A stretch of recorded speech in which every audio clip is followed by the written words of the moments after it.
And actually, what I'll do before I continue is I'll just explain to you the theory behind switching from broad to exact. So the reason why we were originally using broad is to gain an understanding of other keywords that we could use for part of our research.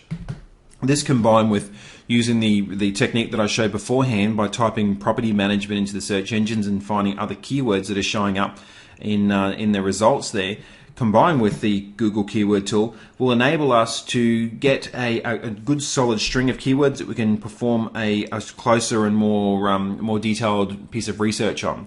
So that's the theory behind it essentially. And as a result of doing that, we've come down with our 7 keywords which we have here that we're going to use for our research. So when we tick on the exact, just as an example here, you can see that our top keywords here are showing up. So we have our top 7, and you can see here with real estate that after I've ticked the exact match, it's showing 368,000 searches per month. You can see that property management, as an example, is showing 40,500 searches per month. So this is really drilling down to the number of people that are specifically searching for an exact keyword or an exact phrase. So the next question you have to ask yourself is what do I do? Are these the actual keywords that I use when I'm looking at targeting a client? And you have to think about it from a logical perspective again.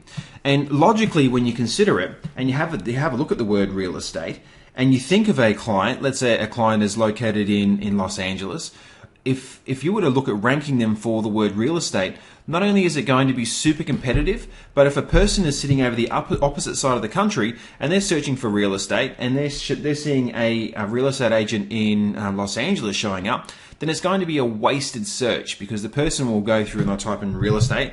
They could be looking for property listings America-wide or country-wide.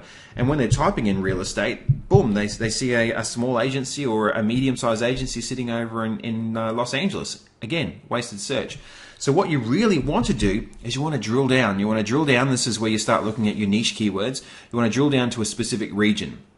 Now, certainly, as this example that I'm using is specific to real estate, you may have clients that focus on a national level. And if they have a good sized budget, so $2,000 plus per month, then you can really start having a look at a good solid countrywide keyword campaign you can start putting together. But for a majority of clients, if you want to look at offering really good value for money and return on investment, you start drilling down to a niche specific or a location specific keyword. So having a look at that, the next thing that you ask the question of is, okay, so let's say I'm looking or I'm talking to a person and they're interested in looking at a particular location, but I'm not quite familiar enough with that area, so I'm not sure if there are locations nearby where they are that they're currently servicing. And this is a nice little tip that I use all the time that I find exceptionally handy. And essentially what I do is, and I've just called up the map here for Los Angeles. What I do is I use Google Maps and I just drill down and I have a look to see the areas which are within which could be potentially within their serviceable area. And I really drill it down to the stage where I can see exactly what's around. And if I'm going through and I'm doing my research, let's say I was looking at Los Angeles, I would find a number of different keywords or a number of different cities within that region, and I'd start doing some research in those areas. And then I'll have a look to see if there are volumes associated with it. So what I've done is as the example, I've gone and taken this here and I have the map of Los Angeles showing up, and I've just randomly selected a number of cities around there just to see what people are searching for. So let's check that out now. Okay, so I've come back to my little keyword combination tool, and in the top here I've typed in 6 different locations, just randomly typed in 6 different locations within Los Angeles. So if I had a property manager or a real estate agent that was in Los Angeles, and I've chosen Pasadena, Beverly Hills, Long Beach, West Covina, sorry, I'm not sure of the pronunciation, Whittier, and Burbank. And from what I have running down my left-hand side is I have my core keywords that I chose beforehand, and by placing these keywords along the top, I then what I do is using my little keyword tool that I've put together. I have the core keyword and then the location after it. And alternatively, you put as a secondary search, you put the the location at the beginning, then the core keyword second. The reason why is you really don't know. You really, I've been doing this for a long time. I really don't know certain keyword combinations that will work that will work better. And I'm constantly surprised. Sometimes I think, okay, well, it's going to, property management Pasadena will offer a higher search than Pasadena property management. And then I have a look, the volumes tell the truth. They will override any of your opinions. The fact will always win. So what you do from here is you take all of these keywords and you copy and paste them into your keyword tool and the Google keyword tool. And by doing that, you're finding exact matches. So let's pop those back into there and we'll have a look. So here we are back at the Google keyword tool, and I've popped in all of my keywords. So you can see property management Pasadena, property managers Pasadena, real estate Pasadena is continuing going down the list. Yeehaw, look at that. Very, very interesting. And then once we get down to the bottom here, yes, so there's Pasadena property management, Pasadena property managers, Pasadena real estate, Pasadena rental property managers, Pasadena rental properties, Beverly Hills, and then it continues going down the list. I won't continue to read them because as a result of using this combination that I used of keywords, I have identified a massive number of them. There's something like 60 here that we're able to use for our exercise. So if we go back to this here, and then I'll click on my little search button here, and that will show us, which this is really, really interesting, that will show us the keywords that people are searching for when they're looking for real estate around Los Angeles. So Beverly Hills real estate. For some, perhaps, people living in Beverly Hills, this is no surprise to you. But here's the interesting thing.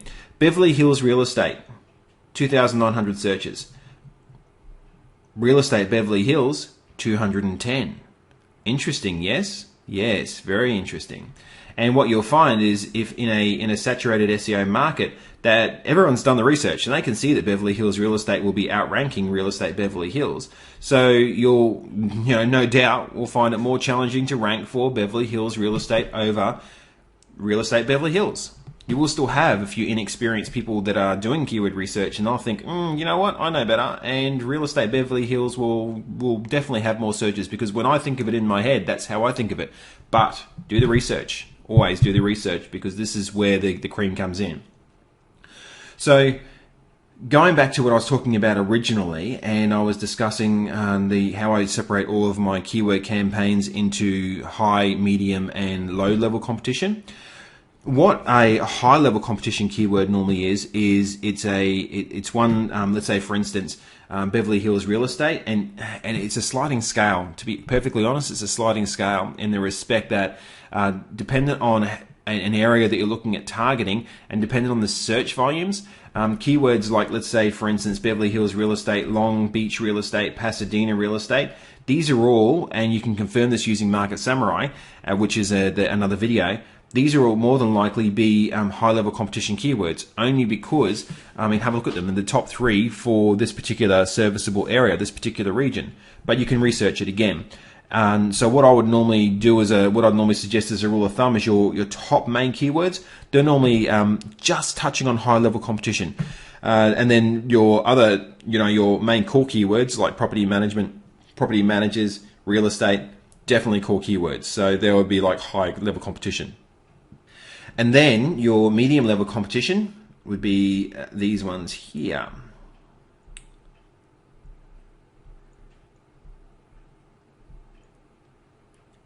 Okay, and how am I picking that?